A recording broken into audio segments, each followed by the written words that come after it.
Paukštėlio darželio buratinas atvyko pasakotojas, kuris skaitytojas nuo 2 metų. Tai Titas Grigelaitis.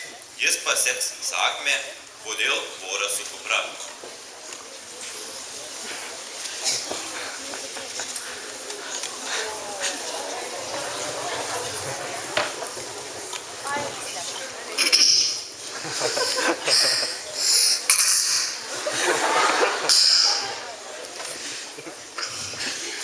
Kitą kartą ganydami piemenys valgė duoną ir pritrupino duonos trupinėlių.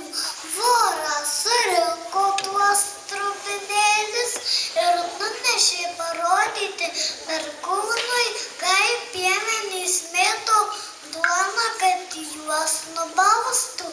Jau perkūnas būtų voro ir paklausęs, kur buvus, kur nebuvus, atbėgo skruzdėlė ir ėmė prašytis perkūno, kad nebaustų piemenėlių, nes jiems netyčia nukrito tie trupinėliai.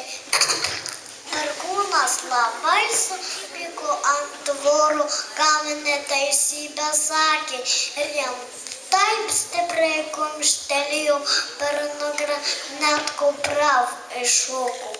Voras iš debesų nukrito ant žemės.